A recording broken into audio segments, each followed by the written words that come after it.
नमस्कार दोस्तों, आप सभी का स्वागत है हमारे YouTube चैनल पर। देखिए, आज जो हम पढ़ने वाले हैं वो जनवरी 2021 से जून 2021 तक का करंट अफेयर होगा, जिसके अंतर्गत हम राष्ट्रीय घटनाक्रम पर बात करने वाले हैं। यानी कि जो इंडिया के लेवल पर यानी भारतीय लेवल पर जो भी घटनाएं घटित हुई हैं, हम अंतर्राष्ट्रीय घटनाक्रमों को इसमें शामिल नहीं करेंगे। इस केवल राष्ट्रीय घटनाक्रम होंगे। जैसा कि आपने पैट के सिलेबस में देखा होगा कि वहाँ पर आपका जो सिलेबस मेंशन है उसमें समसामयिकी में एक तो राष्ट्रीय घटनाक्रम है और एक अंतर्राष्ट्रीय घटनाक्रम है। तो आज की हमारी जो वीडियो होगी वो राष्ट्रीय घटनाक्रम को लेकर होगी और पिछले 6 महीने में इससे संबंधित जितनी भी घटनाएं घटित होंगी जनवरी 2021 से जून 2021 तक, उन्हें हम आज पढ़ने वाले हैं। और ये सारी की सारी पैट के पाठ्यक्रम अनुसार हम सभी को कवर करेंगे और ये वन लीनियर क्वेश्चंस होंगे आज सारे के सारे। इस वीडियो के बाद में मैं इसी से संबंधित, जैसा आप यहाँ पर देख पा रहे हैं, जैसे वन लीनियर है, यहाँ पर जितने भी क्वेश्चन है मैंने यहाँ पर दे रखे हैं। इसके बाद फिर बहुविकल्पीय प्रश्नों की एक वीडियो होगी इसी वीडियो से संबंधित। आपसे रिक्वेस्ट है आप इस वीडियो को जरूर देखें, जिससे आप उस वीडियो को देखेंगे जब बहुविकल्पीय प्रश्नों को हम लेकर आएंगे तो उन क्वेश्चंस को आप आसानी से लगा पाएंगे और प्रैक्टिस अपनी अच्छे से कर पाएंगे। तो चलिए हम शुरू करते हैं राष्ट्रीय घटनाक्रम को। और राष्ट्रीय घटनाक्रम के सबसे पहले क्रम में हम देखेंगे क्वेश्चन कि भारत में पहला जो एथेनॉल संयंत्र स्थापित किया गया है वो कहाँ पर स्थापित किया गया है। तो भारत का एक राज्य है छत्तीसगढ़, यहाँ पर एथेनॉल संयंत्र लगाया जाएगा, भारत का पहला एथेनॉल संयंत्र, जिसका जो मुख्य उद्देश्य है किसानों को गन्ने की अच्छी कीमत देना, समय पर उनकी कीमतों का भुगतान करना तथा चीनी कारखानों की क्षमता का पूर्ण उपयोग कर पाना, ये इसका मुख्य उद्देश्य होगा। तो आपसे क्वेश्चन पूछेगा कि भारत का पहला एथेनॉल संयंत्र कहाँ स्थापित किया गया, तो आपको बताना है कि छत्तीसगढ़ राज्य में। तो ये आपका आंसर होगा। भारत में स्वदेशी खिलौनों के निर्माण के लिए बढ़ावा देने के लिए, यानी कि जो भारत में जो खिलौने बनाए जाते हैं भारत के लेवल पर, यानी स्वदेशी खिलौने होते हैं, उनके निर्माण को बढ़ावा देने के लिए केंद्रीय शिक्षा मंत्रालय, दो मंत्रालय हैं, एक तो केंद्रीय शिक्षा मंत्रालय और महिला एवं बाल विकास मंत्रालय ने संयुक्त रूप से टॉयकैथॉन 2021 और टॉयकैथॉन पोर्टल, इन दो चीज़ों की शुरुआत की है, जिससे क्या होगा, इन स्वदेशी खिलौनों के निर्माण को बढ़ावा मिलेगा। तो आपको याद रखना है, अगर आपसे क्वेश्चन पूछे कि टॉयकैथॉन 2021 यानी 2021 एंड टॉयकैथॉन पोर्टल किससे संबंधित हैं, तो आपको बताना है कि स्वदेशी खिलौनों के निर्माण को बढ़ावा देने से संबंधित पोर्टल है और किसकी मदद से शुरू किए गए हैं, तो केंद्रीय शिक्षा मंत्रालय और महिला एवं बाल विकास मंत्रालय के द्वारा। नेक्स्ट है आपका कि उत्तर प्रदेश में स्थित झांसी रेलवे स्टेशन, आपने सुना होगा उत्तर प्रदेश में एक डिस्ट्रिक्ट है झांसी, तो उसी में एक झांसी रेलवे स्टेशन है, उसका नाम बदलकर वीरांगना महारानी लक्ष्मीबाई रेलवे स्टेशन कर दिया गया है। आप सभी जानते हैं जो लक्ष्मीबाई थी वो 1857 की क्रांति में एक योद्धा थी जिन्होंने विद्रोह किया था झांसी से। तो आपको याद रखना है कि झांसी रेलवे स्टेशन का नाम बदलकर वीरांगना महारानी लक्ष्मीबाई रेलवे स्टेशन कर दिया गया है उत्तर प्रदेश की सरकार के अनुसार। नेक्स्ट है आपका कि पूर्वोत्तर राज्यों में, देखिए पूर्वोत्तर राज्य आप सभी जानते हैं जो 7 सिस्टर्स हैं, मैंने वीडियोस बनाई हुई हैं वर्ल्ड ज्योग्राफी वाली वीडियोस में, वहाँ आप देख सकते हैं अगर नहीं जानते हैं तो 7 सिस्टर्स आती हैं और एक सिक्किम भी इसी में आता है पूर्वोत्तर राज्यों में। तो इन राज्यों का पहला जो खेलो इंडिया स्पोर्ट्स स्कूल है वो कहाँ पर उद्घाटन किया गया, उसका मेघालय की राजधानी शिलोंग में, और इसका जो नाम रखा गया है वो है असम राइफल्स पब्लिक स्कूल। तो आपको यहाँ से क्या चीज़ें याद रखनी है कि पूर्वोत्तर राज्यों का पहला खेलो इंडिया स्कूल कहाँ स्थापित किया गया, मेघालय में, मेघालय की राजधानी शिलोंग में, और इसका नाम है असम राइफल्स पब्लिक स्कूल। तो ये आपका क्वेश्चन यहाँ से बनता है। नेक्स्ट है कि भारतीय रेलवे ने दुनिया की पहली हॉस्पिटल ट्रेन जिसका नाम है द लाइफलाइन एक्सप्रेस, इसका शुभारंभ किया है। इस ट्रेन के जरिए ग्रामीण इलाकों में भी लोगों को अस्पताल से जुड़ी सेवाओं का लाभ मिल सकेगा। तो क्वेश्चन क्या बनेगा यहाँ से कि भारतीय रेलवे ने दुनिया की पहली हॉस्पिटल ट्रेन चलाई है जिसका नाम क्या है, वो है द लाइफलाइन एक्सप्रेस। तो आपको ये चीज़ यहाँ पर याद रखनी है। जो नेक्स्ट है आपका वो है पहला बुद्धिस्ट पार्क, पहला बुद्धिस्ट थीम पार्क कहाँ पर स्थापित किया गया है, मध्य प्रदेश के सांची में। तो सांची आप सभी जानते हैं सांची में सांची का स्तूप है वो बौद्ध धर्म से ही संबंधित है, तो आप यहाँ आसानी से इसे रिलेट कर सकते हैं कि पहला बुद्धिस्ट थीम पार्क कहाँ पर स्थापित किया गया, तो वो सांची में, कहाँ पर, मध्य प्रदेश में, और इस पार्क में भगवान बुद्ध के जीवन काल की पूरी जानकारी मिलेगी। ठीक है, आपको यहाँ रखना है भगवान बुद्ध के जीवन काल की यहाँ पर पूरी जानकारी मिलेगी इस पार्क में। नेक्स्ट है आपका कि ओडिशा के भुवनेश्वर में देश का पहला फायर पार्क, देखिए भुवनेश्वर जो है वो उड़ीसा की राजधानी है। यहाँ पर देश का पहला फायर पार्क शुरू किया गया है। इसका जो मुख्य उद्देश्य है, जो लोगों के घरों में आग लग जाती है जैसे, उससे बचाव करने हेतु यहाँ पर प्रशिक्षण प्रदान किया जाएगा लोगों को। तो आपको याद रखना है, जो भारत का पहला फायर पार्क है वो कहाँ पर, भुवनेश्वर में, उड़ीसा की राजधानी में। नेक्स्ट, गुजरात ने नई पर्यटन नीति 2021 से 2025 यानी 5 वर्षों के लिए अपनी नई पर्यटन नीति की घोषणा की है। इससे पहले गुजरात ने नई सौर ऊर्जा नीति 2021 की भी घोषणा की थी। तो आपको ये चीजें याद रखनी है। नेक्स्ट है आपका, अब हम गणतंत्र दिवस से संबंधित फैक्ट्स पर चर्चा करेंगे। गणतंत्र दिवस की बात करें तो इस वर्ष इसमें कोई भी विशिष्ट अतिथि को आमंत्रित नहीं किया गया, कोविड-19 को ध्यान में रखते हुए। कोविड-19 को ध्यान में रखते हुए यहाँ पर कोई भी विशिष्ट अतिथि नहीं बुलाया गया। और इस गणतंत्र दिवस की झांकी में पहली बार लद्दाख की झांकी शामिल हुई। आप सभी जानते हैं अभी जम्मू कश्मीर से हाल ही में आर्टिकल 370 हटाया गया, तो इसके तहत जम्मू कश्मीर को 2 पार्ट्स में डिवाइड कर दिया गया, एक तो लद्दाख और एक आपका जम्मू एंड कश्मीर। ये दोनों यूटीज बना दी गई। पहले जम्मू कश्मीर जो था वो एक राज्य था, अब इन दोनों को यूनियन टेरिटरी बना दिया गया। तो उसके बाद लद्दाख ने पहली बार यहाँ पर अपनी झांकी प्रस्तुत की, कहाँ पर, गणतंत्र दिवस की परेड में। तो आपको ये याद रखना है। और इसमें बांग्लादेश की एक सैन्य टुकड़ी ने भी हिस्सा लिया, तो आपको ये चीज भी याद रखनी है। और एक क्वेश्चन और बनेगा कि एक लेडीज हैं भावना कंठ, जिन्होंने यहाँ पर फाइटर प्लेन को उड़ाया। तो फाइटर प्लेन को उड़ाने वाली कौन सी लेडीज हैं इसमें, भावना कंठ। तो आपको ये चीज याद रखनी है। और अभी पिछले साल 2020 में भारत को फ्रांस से सबसे पहले 5 राफेल विमान मिले थे। ठीक है, उन राफेल विमान का भी प्रदर्शन यहाँ पर किया गया था, जो आपको याद रखना है। और सर्वश्रेष्ठ झांकी की बात करें तो उत्तर प्रदेश की जो झांकी थी, इसे सर्वश्रेष्ठ झांकी का जो है पुरस्कार दिया गया या फिर इसे सम्मानित किया गया। आपको उत्तर प्रदेश से संबंधित जितने भी करंट अफेयर के क्वेश्चन हैं वो तो विशेषकर याद रखने हैं, क्योंकि पैट के क्वेश्चंस में पैट के पेपर में उनके आने की संभावनाएं ज़्यादा बन जाती हैं। तो आपको ये चीज़ यहाँ पर याद रखनी है। नेक्स्ट है आपका कि केंद्र सरकार नेताजी सुभाष चंद्र बोस की जयंती पर, केंद्र सरकार ने नेताजी सुभाष चंद्र बोस की जयंती जो कि 23 जनवरी को मनाई जाती है, इसको पराक्रम दिवस के रूप में मनाने की घोषणा की है। तो आपको ये चीज याद रखनी है, नेताजी सुभाष चंद्र बोस की जयंती को पराक्रम दिवस के रूप में मनाया जाएगा प्रत्येक वर्ष। नेक्स्ट है, जम्मू कश्मीर के किश्तवाड़ जिले में, जिला कौन सा है, किश्तवाड़, यहाँ पर चिनाब नदी पर एक परियोजना शुरू की गई है जिसका नाम है रतले पनबिजली परियोजना। तो आपको याद रखना है, क्वेश्चन पूछ सकता है कि हाल ही में रतले पनबिजली परियोजना कहाँ पर शुरू की गई। तो आपसे पूछ सकता है जब किश्तवाड़ में, स्टेट भी पूछ सकता है जम्मू कश्मीर, और आपसे ये भी पूछ सकता है कि ये किस नदी पर शुरू की गई है। तो इसका नाम है चिनाब नदी। तो आपको यहाँ से 3-4 क्वेश्चन भी बन सकते हैं, घुमा फिरा कर क्वेश्चन पूछ सकता है। और इसकी क्षमता जो होगी वो कितनी होगी आपकी, 850 मेगावाट। ठीक है, ये चीज आपको याद रखनी है। केंद्रीय अल्पसंख्यक कार्य मंत्रालय द्वारा 24वें हुनर हाट का आयोजन 24 जनवरी से 4 फरवरी के बीच कहां पर किया गया, लखनऊ में। उत्तर प्रदेश की राजधानी लखनऊ में किया गया 24वें हुनर हाट का। ये क्वेश्चन भी इंपॉर्टेंट बन जाता है पैट के हिसाब से, क्योंकि ये यूपी से संबंधित करंट अफेयर है। तो इसकी जो थीम थी वो थी वोकल फॉर लोकल, जो आपके लोकल जितने भी काम करने वाले लोग हैं उनके लिए वोकल बनना है। तो आपको ये याद रखना है, 24वें हुनर हाट का आयोजन कहाँ पर किया गया, 24 से 4 फरवरी को लखनऊ में। ठीक है, अब नेक्स्ट की बात करें तो गुजरात सरकार ने ड्रैगन फ्रूट का नाम बदलकर क्या रख दिया है, कमलम। तो आपको क्या याद रखना है, कमलम नाम कर दिया गया है ड्रैगन फ्रूट का। आपने ड्रैगन फ्रूट देखा भी होगा, वरना स्क्रीन पर आप देख सकते हैं। नेक्स्ट है, उत्तर प्रदेश के पूर्वांचल एक्सप्रेसवे पर 3300 मीटर लंबी 2 हवाई पट्टियों का निर्माण किया गया है, जिससे इमरजेंसी में फाइटर प्लेन्स को यहाँ पर लैंड कराया जा सके। तो कौन से एक्सप्रेसवे पर, पूर्वांचल एक्सप्रेसवे पर। ये 2 हवाई पट्टी बनाने वाला, किसी भी हाईवे पर 2 हवाई पट्टी बनाने वाला उत्तर प्रदेश पहला राज्य है। तो आपको ये चीज भी याद रखनी है।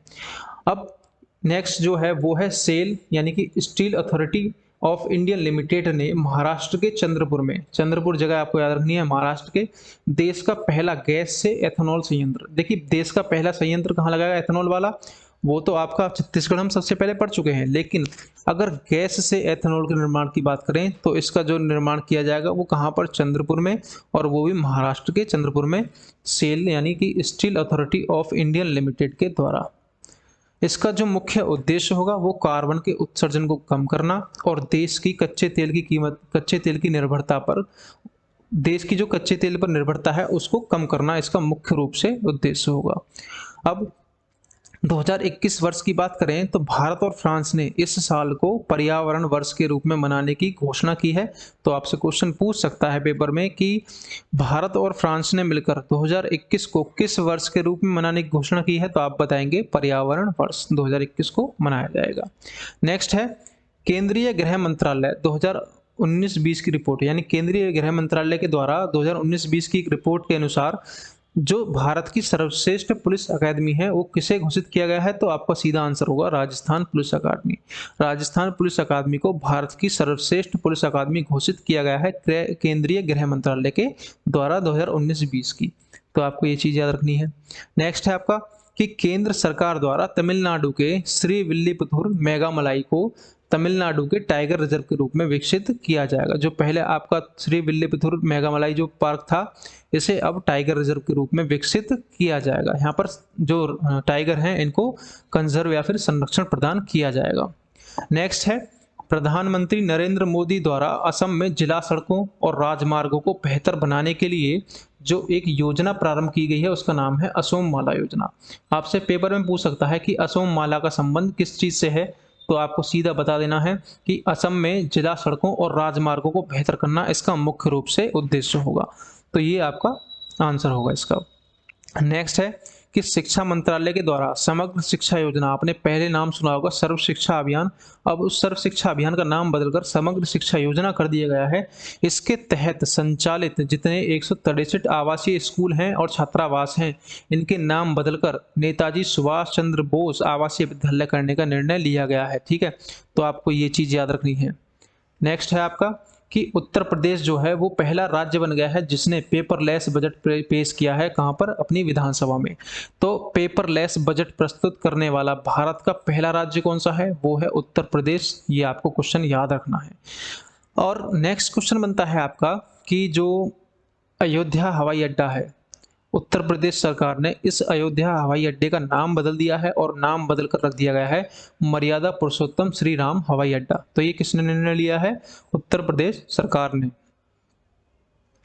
नेक्स्ट है आपका कि असम के मुख्यमंत्री सर्बानंद सोनोवाल ने वहां के एक जिले दरांग में भारत के पहले कौशल विश्वविद्यालय की आधारशिला रखी। भारत का जो पहला कौशल विश्वविद्यालय है उसकी स्थापना कहाँ की गई है, दरांग जिले में, और असम के मुख्यमंत्री सर्बानंद सोनोवाल द्वारा। और इसका जो मुख्य उद्देश्य होगा, यहाँ पर 12 विषयों में 10,000 से अधिक छात्रों को कौशल प्रशिक्षण प्रदान किया जाएगा। ठीक है, तो ये आपको याद रखना है। नेक्स्ट है आपका मध्य प्रदेश का जो होशंगाबाद एक सिटी है, इसका नाम बदलकर रख दिया गया है नर्मदापुरम। तो आपसे क्वेश्चन पूछ सकता है कि हाल ही में एक शहर का नाम बदलकर नर्मदापुरम कर दिया गया है, जो पहले क्या नाम था उसका, वो होशंगाबाद। या फिर ये पूछ सकता है कि मध्य प्रदेश के होशंगाबाद का वर्तमान नाम क्या है, तो वो है नर्मदापुरम, जिसकी घोषणा किसने की, मुख्यमंत्री शिवराज सिंह चौहान ने इसकी घोषणा की है। तो आपको ये क्वेश्चन भी याद रखना है। नेक्स्ट है आपका कि फरवरी 2021 में केरल के कोझिकोड में भारत के पहले gender park, gender museum and gender library की शुरुआत की गई है। तो आपको याद रखना है, क्वेश्चन पूछ सकता है कि भारत में पहला जेंडर पार्क कहां पर स्थापित किया गया, तो वो कहां होगा, आपका केरल का कोझिकोड। ठीक है, ये आपको याद रखना है। नेक्स्ट की बात करें कि भारत के पहले थंडर स्टॉर्म रिसर्च टेस्टवुड की स्थापना कहाँ की गई, उड़ीसा के बालासोर में। देखिए आप सभी जानते होंगे जो बंगाल की खाड़ी में जो सर्वाधिक तूफान आते हैं, जय देखिए मैं भारत का मैप बनाऊं, ये बंगाल की खाड़ी है, यहाँ पर जो चक्रवात या तूफान आते हैं वो सबसे ज्यादा जो नुकसान पहुंचाते हैं वो उड़ीसा में ही पहुंचाते हैं। तो इसी वजह से ये जो पहला थंडर स्टॉर्म रिसर्च टेस्टवुड है, इसकी स्थापना कहाँ की गई है, वो उड़ीसा के बालासोर में की गई है। और इसके किसके द्वारा, भारत मौसम विज्ञान विभाग के द्वारा इसकी स्थापना की गई है। तो आपको ये चीज याद रखनी है। अब एक क्वेश्चन आपसे पूछ सकता है कि भारत की सबसे कम उम्र की महिला पायलट कौन बनी, तो आपको याद रखना है कि जम्मू कश्मीर की आयशा अजीज, जिनकी उम्र 25 वर्ष है, वो भारत की सबसे कम उम्र की महिला पायलट बनी है। तो आपको इनका नाम भी याद रखना है, आयशा अजीज। नेक्स्ट क्वेश्चन, नेक्स्ट में क्या है कि बिहार सरकार ने एथेनॉल उत्पादन संवर्धन नीति 2021 को मंजूरी दे दी है, जिसके तहत एथेनॉल उत्पादन को बढ़ावा दिया जाएगा। और ऐसा करने वाला ये भारत का पहला राज्य बना है, यानी कि भारत का पहला राज्य जिसने एथेनॉल नीति को अपनाया है तो वो है बिहार। तो आपको ये क्वेश्चन भी याद रखना है, इंपॉर्टेंट बनता है पेपर के पॉइंट ऑफ व्यू से। नेक्स्ट है कि प्रधानमंत्री नरेंद्र मोदी ने 12 मार्च 2021 को आजादी के अमृत महोत्सव की शुरुआत की है। 15 अगस्त, आपको याद रखना है 15 अगस्त 2020 को हम अपना 75वां स्वतंत्रता दिवस मनाएंगे। तो इसी उपलक्ष्य में प्रधानमंत्री श्री नरेंद्र मोदी जी ने अब से यानी 15 अगस्त 2022 से पहले 75 सप्ताह पहले एक आपका उत्सव प्रारंभ किया है जिसका नाम है आज़ादी का अमृत महोत्सव। तो आपको ये चीज़ याद रखनी है। नेक्स्ट है आपका, इसकी जो थीम होगी वो थीम है आपकी इंडिया एट 75। बहुत इजी थीम है, इसे आप याद रख सकते हैं, भूलेंगे नहीं। अगर नेक्स्ट क्वेश्चन की बात करें तो केंद्रीय प्रदूषण नियंत्रण बोर्ड की रिपोर्ट के अनुसार देश में सर्वाधिक, अगर 112 स्थानों पर रिसर्च की गई तो वहां पर सर्वाधिक प्रदूषित जो है वो कौन सा है? उड़ीसा आपका। कुछ सिटीज होंगी, कुछ राज्य भी होंगे, तो सबसे पहले जो सबसे प्रदूषित है वो कौन सा है? आपका उड़ीसा, इसे प्रथम स्थान। और दूसरे स्थान की बात करें तो वो है उत्तर प्रदेश सबसे प्रदूषित जगहों में। और तीसरे की बात करें तो वो है दिल्ली। आप सभी जानते हैं दिल्ली बहुत ही प्रदूषित जगह है। उत्तर प्रदेश में भी गाजियाबाद सबसे प्रदूषित है। तो आपको ये चीजें याद रखनी है। नेक्स्ट है आपका केरल के राज्यपाल आरिफ मोहम्मद खान। आपका यहाँ से क्वेश्चन बनता है केरल के राज्यपाल कौन है? तो वो है आरिफ मोहम्मद खान। इन्होंने केरल के मंगलापुरम में, आप यहाँ नाम देख पा रहे होंगे मंगलापुरम, इस मंगलापुरम में पहले डिजिटल विश्वविद्यालय, भारत का जो पहला डिजिटल विश्वविद्यालय है, इसकी यहाँ पर नींव रखी है। और जिसका नाम क्या होगा? Kerala university of digital sciences innovation and technology. तो आपको याद रखना है ये विश्वविद्यालय कहाँ पर स्थापित किया गया? मंगलापुरम केरल में, जो कि भारत का पहला डिजिटल विश्वविद्यालय होगा। और वहाँ के राज्यपाल आरिफ मोहम्मद खान ने इसकी स्थापना की। नेक्स्ट है FAO and arbor day foundation द्वारा हैदराबाद शहर को, तेलंगाना की जो राजधानी हैदराबाद, इसको शहरी वनों को संरक्षित करने के लिए 2020 के tree city of the world के रूप में मान्यता प्रदान की गई है। यह मान्यता प्रदान करने वाला या फिर प्राप्त करने वाला हैदराबाद अब तक भारत का एकमात्र शहर है। यहाँ पर जो वहाँ के वन हैं इनको संरक्षित करने के लिए हैदराबाद को ये पुरस्कार प्रदान किया गया है। तो आपको ये चीज़ याद रखनी है। नेक्स्ट अगर क्वेश्चन की बात करें तो वो है उत्तराखंड वन विभाग के रिसर्च विंग के द्वारा रानीखेत, आपने नाम सुना होगा रानीखेत, कहाँ पर है? उत्तराखंड में। यहाँ पर देश का पहला वन चिकित्सा केंद्र खोला गया है। तो आपसे वो क्वेश्चन पूछ सकता है पेपर में कि भारत का पहला वन चिकित्सा केंद्र कहाँ पर खोला गया? तो आपका आंसर होगा रानीखेत। और कहाँ पर? उत्तराखंड में। ये आपको सिंपली याद रखना है। अगर नेक्स्ट की बात करें तो दो टीवी थे, दो चैनल थे, आपने सुना होगा Lok Sabha TV and Rajya Sabha TV. ये आपने दो नाम सुने होंगे। इन दोनों को कंबाइन करके एक चैनल बना दिया गया है जिसका नाम है संसद टीवी। तो ये आपको याद रखना है, इन दोनों को कंबाइन करते कर संसद टीवी बना दिया गया है। तो ये आपका क्वेश्चन बनेगा। नेक्स्ट है कि देश का पहला वातानुकूलित रेलवे टर्मिनल कहाँ बनाया गया है? किसे? वो भी बेंगलुरु में, जिसका नाम M विश्वेश्वरैया के नाम पर होगा। और इस स्टेशन पर एयरपोर्ट जैसी सुविधाएं होंगी, यानी टोटली एयर कंडीशनर्ड आपका रेलवे टर्मिनल होगा। कहाँ पर? बेंगलुरु में। ये आपको याद रखना है। नेक्स्ट कि पश्चिम मध्य रेलवे देश का एक रेलवे जोन है जिसका नाम है पश्चिमी मध्य रेलवे। इस जोन को पहला विद्युतीकृत रेलवे क्षेत्र बना दिया गया है। यानी कि आपसे पूछे कि भारत का पहला पूरी तरह से विद्युतीकृत रेलवे जोन कौन सा है, तो आपको बताना है पश्चिमी मध्य रेलवे जोन। और जिसका जो मुख्यालय है वो कहाँ पर है? आपका जबलपुर, यानी कि MP मध्य प्रदेश में। तो आपको यहाँ पर ये चीज़ें याद रखनी है। और कमेंट में आपको ये बताना है कि भारत में टोटल कितने जोन हैं, रेलवे जोन्स हैं, ये आपको कमेंट में बताना है। ठीक है। नेक्स्ट कि महाराष्ट्र सरकार ने सिंधुदुर्ग जिले के पश्चिमी घाट के सिंधुदुर्ग जिले में, देखिए भारत का जो मैप है, अगर यहाँ पर मैं बात करूँ तो ये पश्चिमी घाट है, यहाँ पर वन पाए जाते हैं, पश्चिमी घाट पर सदाबहार वन पाए जाते हैं। इन्हीं में स्थित एक जगह है अम्बोली। इसको जैव विविधता विरासत स्थल घोषित कर दिया है। किसने? महाराष्ट्र ने। ये क्यों फेमस है? यहाँ पर दुर्लभ मीठे पानी की मछली की प्रजाति पाई जाती है। तो आपको ये याद रखना है कि महाराष्ट्र ने अभी हाल ही में एक स्थान को जैव विविधता विरासत स्थल घोषित किया है, तो वो कौन सा है? अम्बोली। ठीक है, ये आप याद रख सकते हैं। अब नेक्स्ट है तेलंगाना के पेदापल्ली जिले के रामागुंडम में, देखिए रामागुंडम में भारत का पहला सबसे बड़ा तैरता हुआ, पहला नहीं सबसे बड़ा तैरता हुआ सोलर प्लांट स्थापित किया जाएगा। कहाँ पर? रामागुंडम में, तेलंगाना के। और इसे NTPC के द्वारा संचालित किया जा रहा है। NTPC की आपको फुल फॉर्म कमेंट में बतानी है। ठीक है, आप इसे कमेंट में बताएं। और अगर बात करें विश्व की तो सिंगापुर में एक ऐसे ही सबसे बड़े तैरते हुए सोलर प्लांट की स्थापना की जा रही है, जो कि विश्व का सबसे बड़ा होगा। नेक्स्ट की बात करें तो इटली ने गुजरात के मेहसाणा जिले में भारत में अपना पहला मेगा फूड पार्क स्थापित किया है। मेगा फूड पार्क से संबंध क्या है कि मेगा फूड पार्क में जितने भी जैसे कोई भी फसल कृषि उत्पाद हैं हमने उन्हें यहाँ पर कंजर्व किया। जैसे आम हो गए, गेहूं, चावल, जो भी चीज़ें हो गई यहाँ पर हम कंजर्व कर सकते हैं। इनसे उन बहुत सी चीज़ों का निर्माण भी करते हैं। जैसे हमने आम को ले लिया, आम से यहाँ पर हम इस आम जूस भी बना सकते हैं जिसे हम मार्केट में बेच सकते हैं। यहाँ पर इससे मुरब्बा भी बनाया जा सकता है। तो ये एक तरह से मेगा फूड पार्क का मुख्य उद्देश्य क्या है कि इन चीज़ों को कंजर्व करना और इन्हें बेचना, ठीक है, बनाकर इनसे अलग अलग प्रोडक्ट बनाकर। तो ये एक तरह से मेगा फूड पार्क होंगे। और इसकी स्थापना जो इटली ने पहला अपना स्थापित किया है गुजरात के मेहसाणा जिले में। और इसका जो मुख्य उद्देश्य है इन दोनों देशों में कृषि और उद्योग क्षेत्र में सहयोग विकसित करना है, इसका मुख्य उद्देश्य होगा। ठीक है, तो चलिए अब देखते हैं कि एक नाम है प्रियंका मोहिते। कौन है ये? कि ये माउंट अन्नपूर्णा जो कि नेपाल में एक हिमालय के अंतर्गत आने वाली चोटी है, इसे फतेह करने वाली भारत की पहली पर्वतारोही बन गई है। तो आपको ये याद रखना है कि प्रियंका मोहिते जो हैं वो माउंट अन्नपूर्णा फतेह करने वाली भारत की पहली पर्वतारोही बन गई हैं। और माउंट अन्नपूर्णा जो है नेपाल की एक हिमालय की चोटी है। तो आपको ये चीज़ें याद रखनी है।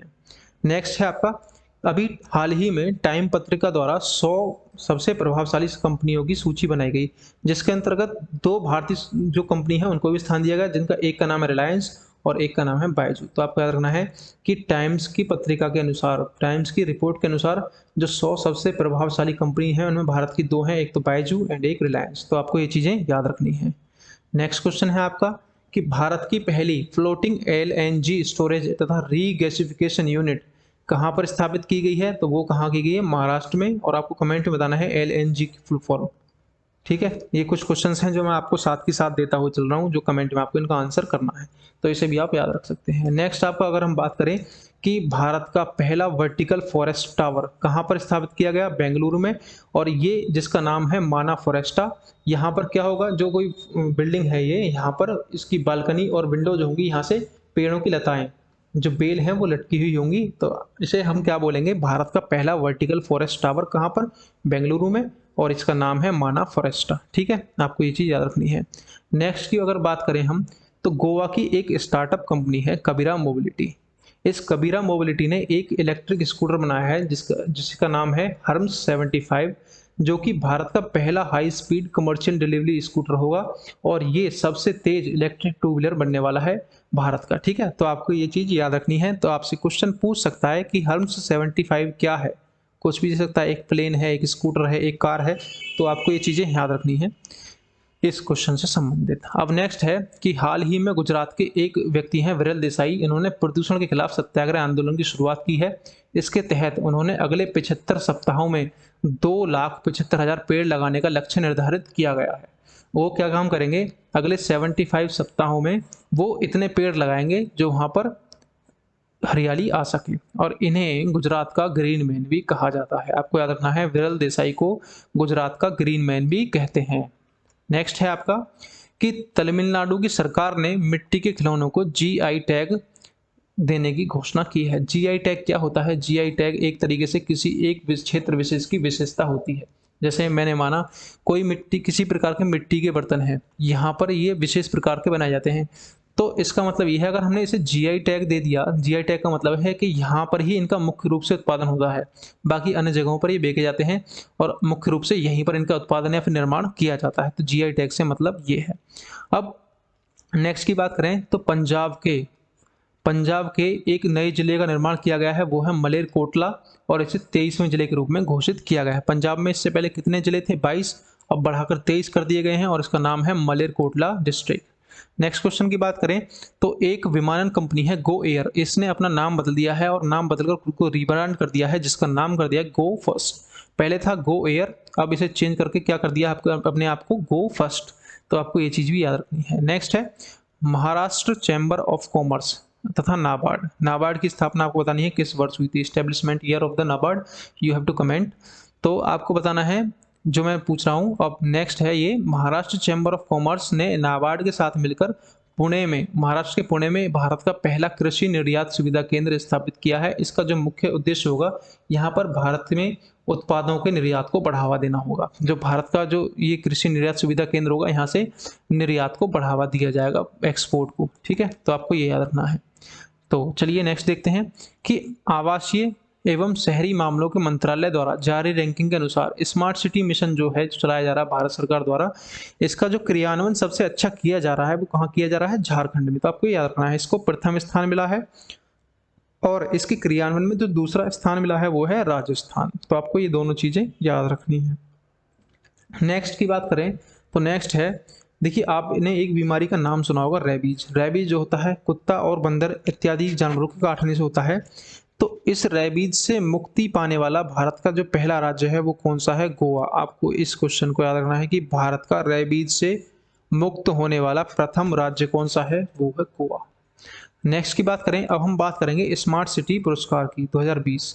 ये किसके द्वारा जारी किया जाएगा? ये जारी किया जाता है आवास एवं शहरी मामले मंत्रालय द्वारा, और इसके तहत जो सबसे पहला स्थान मिला है वो इंदौर और सूरत को मिला है। संयुक्त रूप से पहला स्थान किसे मिला है? इंदौर और सूरत को।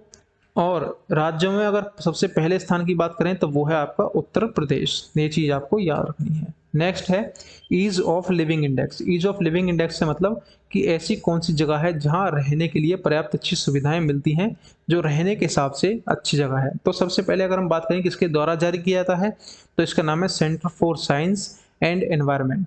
ये एक संस्था है जिसके द्वारा ये इंडेक्स जारी किया जाता है, और इसके तहत जो सबसे अच्छा रहने वाला स्थान है भारत में वो है बेंगलुरु। तो आपको याद रखना है बेंगलुरु। और उसके बाद अगर दूसरे की बात करें तो वो है आपका चेन्नई। दो ये सिटी हैं जो भारत में रहने के हिसाब से सबसे अच्छी हैं। नेक्स्ट की बात करें तो उड़ीसा में एक त्यौहार मनाया जाता है मानसून के आने पर, उसका नाम है रज त्योहार। तो आपको याद रखना है उड़ीसा में मानसून के आगमन पर एक त्योहार मनाया जाता है जिसका नाम क्या है? रज त्योहार। ठीक है। नेक्स्ट की बात करें तो केरल में स्थित एक पक्षी अभ्यारण्य है जिसका नाम है थट्टेकड़ पक्षी अभ्यारण्य। इसके पास स्किटरिंग मेंढक की एक नई प्रजाति की खोज की गई है, और इस प्रजाति का जो नाम रखा गया है यूफ्लिक्टिस केरल रखा गया है। आपको याद रखना है यूफ्लिक्टिस केरल इसका नाम रखा गया। क्वेश्चन आपसे पूछ सकता है कि भारत में अभी हाल ही में एक थट्टेकड़ पक्षी अभ्यारण्य है, इसके अंतर्गत मेंढक की एक नई प्रजाति की खोज की गई है जिसका नाम क्या है? तो आपको उसमें से ऑप्शंस में से बताने हैं कि उसका नाम क्या हो सकता है। जो आपको याद है तो आप बता देंगे। नेक्स्ट की अगर बात करें तो वो है सामाजिक न्याय एवं अधिकारिता मंत्रालय। इसने खेल में दिव्यांग जनों को प्रोत्साहित करने तथा पैरा ओलंपिक में अच्छा प्रदर्शन करने के लिए, आपने नाम सुना होगा ओलंपिक। ओलंपिक हो गया एक पैरा ओलंपिक। पैरा ओलंपिक में दिव्यांग लोग पार्टिसिपेट करते हैं। ठीक है, जितने भी एथलीट होते हैं यहाँ पर वो कौन होंगे? दिव्यांग होंगे। तो पैरा ओलंपिक में और इनमें अच्छा प्रदर्शन करने के लिए जो पहला दिव्यांग खेल केंद्र स्थापित किया गया है वो कहाँ किया जाएगा? वो अहमदाबाद में स्थापित किया जाएगा। तो आपको याद रखना है सामाजिक न्याय एवं अधिकारिता मंत्रालय ने खेल में दिव्यांग जनों को प्रोत्साहित करने तथा पैरा ओलंपिक में अच्छा प्रदर्शन करने के उद्देश्य से दिव्यांग खेल केंद्र स्थापित करने की घोषणा की है। और कहाँ पर? गुजरात के अहमदाबाद में। तो आपको ये चीजें भी याद रखनी है। नेक्स्ट है आपका जो अभी मैंने आपको पीछे पढ़ाया था आज़ादी के अमृत महोत्सव के बारे में। तो इसके तहत जो झंडा सत्याग्रह कार्यक्रम चलाया गया वो कहाँ पर? मध्य प्रदेश के जबलपुर में। और इसका जो आयोजन किया वो केंद्रीय संस्कृति एवं पर्यटन मंत्री कौन है? प्रहलाद सिंह पटेल ने इसको संबोधित करके इसका शुभारंभ किया। अब अगर नेक्स्ट करंट अफेयर के क्वेश्चन की बात करें तो भारत की पहली एयर टैक्सी सेवा की शुरुआत कहाँ की गई? चंडीगढ़। चंडीगढ़ क्या है? एक यूटी है। और चंडीगढ़ से हिसार, हिसार कहाँ पर है? हरियाणा में। हरियाणा एक स्टेट है भारत का। इन दोनों के बीच में पहली एयर टैक्सी सेवा की शुरुआत की गई है। तो आपको याद रखना है इन किन किन के बीच में शुरुआत की गई है। नेक्स्ट की अगर बात करें तो बिहार ने हाल ही में पहला राजकीय पक्षी महोत्सव आयोजित किया जिसका नाम है कलरव। और किसमें? Nagi Nakti bird sanctuary. Nagi Nakti bird sanctuary में इसका आपका आयोजन किया गया था। कौन सा? कलरव पक्षी जो महोत्सव है उसका, बिहार सरकार ने। नेक्स्ट है आपका कि और इसका जो उद्घाटन है वो मुख्यमंत्री नीतीश कुमार ने किया। नेक्स्ट बनता है आपका भारत का सबसे बड़ा मल्टी मॉडल लॉजिस्टिक पार्क कहाँ पर स्थापित किया गया? गुजरात के अहमदाबाद में। और इसका जो मुख्य उद्देश्य है वो बंदरगाहों से जो जोड़कर भारत को या फिर गुजरात को विश्व के लिए प्रतिस्पर्धा के रूप में लाकर खड़ा कर देगा। ठीक है, इस मॉडल पार्क का जो मुख्य उद्देश्य है। नेक्स्ट है आपका कर्नाटक में हाल ही में एक 31वां जिला बनाया गया है, इसका नाम है विजयनगर। आपने विजयनगर नाम सुना होगा, हिस्ट्री अगर आपने पढ़ी है तो इसका नाम आपने सुना होगा। और इसे किससे तोड़कर बनाया गया है, तो बेल्लोरी जिले से इसे अलग करके बनाया गया है। तो ये 31वां जिला होगा कर्नाटक का। नेक्स्ट की बात करें तो अभी हाल ही में गोवा में एक आदिवासी समुदाय द्वारा धान की फसल शिग्मो उत्सव, धान की फसल का एक उत्सव शिग्मो उत्सव, जैसे मैंने आपको बताया था पीछे एक रज उत्सव, ये यहाँ पर शिग्मो उत्सव है। रज किससे था, उड़ीसा से संबंधित था। शिग्मो उत्सव कहाँ से, गोवा से संबंधित है। आपको ये चीजें याद रखनी है। नेक्स्ट की अगर बात करें कि नई दिल्ली में अभी विश्व पुस्तक मेला यानी वर्ल्ड बुक फेयर का आयोजन किया गया। ये हमेशा न्यू दिल्ली के प्रगति मैदान में किया जाता है और इसका जो उद्घाटन किया गया है तत्कालीन शिक्षा मंत्री रमेश पोखरियाल निशंक द्वारा किया गया। वर्तमान में अगर हम शिक्षा मंत्री की बात करें तो वो है धर्मेंद्र प्रधान।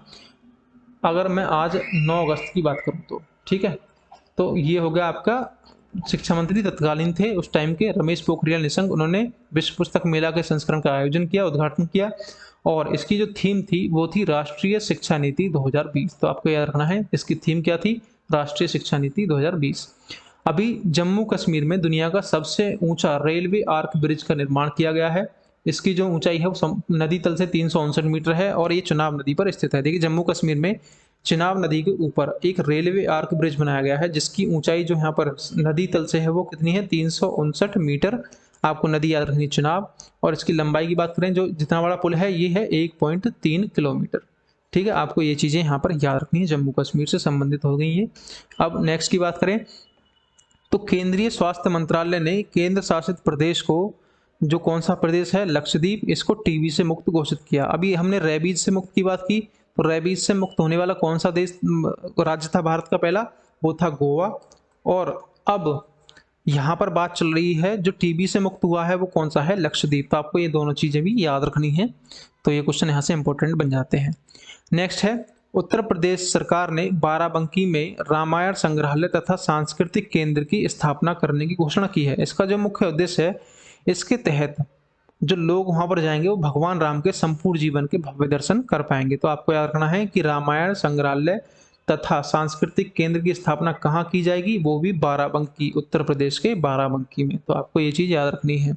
अब जो नेक्स्ट क्वेश्चन है वो पंजाब सरकार ने हाल ही में अभी इनका एक स्टेडियम है मोहाली इंटरनेशनल हॉकी स्टेडियम, इस हॉकी स्टेडियम का नाम बदलकर कर दिया गया है Balbir Singh senior international hockey stadium. तो आपको याद रखना है कौन सा स्टेडियम था, मोहाली इंटरनेशनल हॉकी स्टेडियम, इसका नाम बदलकर Balbir Singh senior international hockey stadium कर दिया गया है। तो आपका ये आंसर क्वेश्चन भी यहाँ से बन जाएगा। अब हाल ही में एक एक्ट है पासा, आपने नाम सुना होगा पासा, अगर नहीं सुना तो बताता हूं मैं कि पासा का फुल फॉर्म क्या है, prevention of anti social activities act.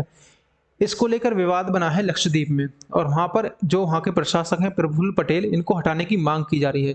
जो क्यों की जा रही है, क्योंकि जो पासा एक्ट है ये अभी जनवरी 2021 में पेश किया गया था।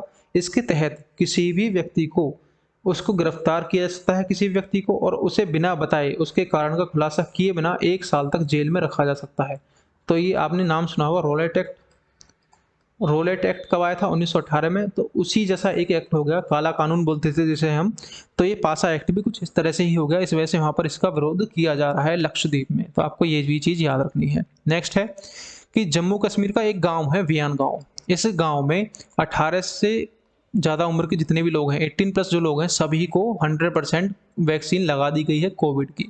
तो आपको याद रखना है भारत का पहला ऐसा गांव है जहां पर वयस्क लोगों को 100% टीकाकरण कर दिया गया है। कहां पर, वेयान गांव, वो भी जम्मू कश्मीर का। तो आपको ये क्वेश्चन भी याद रखना है, इंपॉर्टेंट है। नेक्स्ट है हाल ही में असम सरकार ने देहिंग पटकाई वन्यजीव अभ्यारण्य, वहाँ का एक वन्यजीव अभ्यारण्य देहिंग पटकाई, इसको 7वां राष्ट्रीय उद्यान यानी नेशनल पार्क घोषित कर दिया गया है और ये हाथियों के लिए फेमस है। इससे पहले 6 थे और 6वां इसी साल बनाया गया था। उसका नाम कौन सा है, रायमोना रिजर्व फॉरेस्ट, और इसे असम का 6वां राष्ट्रीय उद्यान घोषित किया गया था इससे पहले। अब अगर हम बात करें तो इससे पूर्व असम में 5 राष्ट्रीय उद्यान है। कौन कौन से हैं, एक तो देखिए काजीरंगा है, मानस है, ओरंग है, नमरी एंड डिब्रू सखोवा, ये 7 आपके राष्ट्रीय उद्यान बनते हैं इंपॉर्टेंट असम से। कौन कौन से, Kaziranga, Manas, Orang, Nameri, Dibru Saikhowa, Raimona reserve forest and Dehing Patkai वन्यजीव अभ्यारण्य, ये आपके 7 जो राष्ट्रीय उद्यान बनते हैं यहाँ से इंपॉर्टेंट। नेक्स्ट है प्रधानमंत्री नरेंद्र मोदी ने देश की पहली इलेक्ट्रिक व्हीकल सिटी किसे बनाने की घोषणा की है, वो है केवड़िया शहर गुजरात का। इसका जो मुख्य उद्देश्य होगा, यहाँ पर जितने भी वाहन चलेंगे, जब ये अपने लक्ष्य को प्राप्त कर लेगा तो यहाँ पर सारी की सारी इलेक्ट्रिक गाड़ियाँ ही होंगी। तो आपको ये याद रखना है कि जो पहली इलेक्ट्रिक सिटी, व्हीकल सिटी जो विकसित की जाएगी वो गुजरात का केवड़िया शहर होगा। तो आपको ये चीज़ याद रखनी है, किसके द्वारा की गई है, प्रधानमंत्री नरेंद्र मोदी द्वारा। अभी हाल ही में भारतीय तटरक्षक बल, समुद्र तटरक्षक बल ने ओडिशा में ओलिव रिडले कछुआ, एक ओलिव रिडले कछुआ है जो कि IUCN की संकटग्रस्त प्रजातियों में से एक है। इस ओलिव रिडले कछुआ की रक्षा के लिए ऑपरेशन ओलिविया का प्रारंभ किया है। किसने? भारतीय तटरक्षक बल ने। आपको नाम याद रखना है। देखिए ओलिव रिडले, तो ओलिव से यहाँ पर ओलिविया बनता है, तो ओलिव रिडले कछुआ जो है वो उसके लिए ऑपरेशन ओलिविया चलाया गया है। तो ये चीज़ आपको याद रखनी है, किसके द्वारा? भारतीय तटरक्षक बल द्वारा। नेक्स्ट है कि बिहार का एक जिला है, कोसी नदी पर स्थित है, सुपौल जिला। इसमें एक डगमारा जल विद्युत परियोजना का निर्माण किया गया है। तो इसे आप याद कैसे रखेंगे? देखिए कोसी नदी जो है यहाँ पर, इसे बिहार का शोक भी कहते हैं, और यहाँ पर हर वर्ष लगभग बाढ़ आती है। इस बाढ़ की वजह से जिंदगी जो है वो डग्गा मार हो जाती है। डग्गा मार आपने नाम सुना होगा। इसी वजह से आप इसे याद रख सकते हैं कि जो डगमारा जल विद्युत परियोजना है वो बिहार की कोसी नदी पर है, और वो भी सुपौल जिले में। तो आपको ये चीज़ याद रख सकते हैं। तो ये आज की राष्ट्रीय घटनाक्रम की एक वीडियो थी।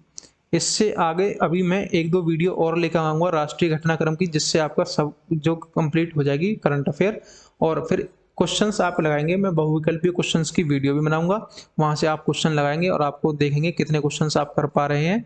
तो आज की वीडियो में हम इतना ही रखते हैं। उम्मीद है आपको वीडियो अच्छी लगी होगी। अगर अच्छी लगी है तो वीडियो को लाइक करें, कमेंट में भी बताएं। अगर कोई आपका सजेशन है तो हम अपनी वीडियोस को और अच्छा बनाने के लिए आपके कमेंट को सराहेंगे। तो आज की वीडियो में हम इतना ही रखते हैं। मिलते हैं आपसे अगली वीडियो में, तब तक के लिए नमस्कार।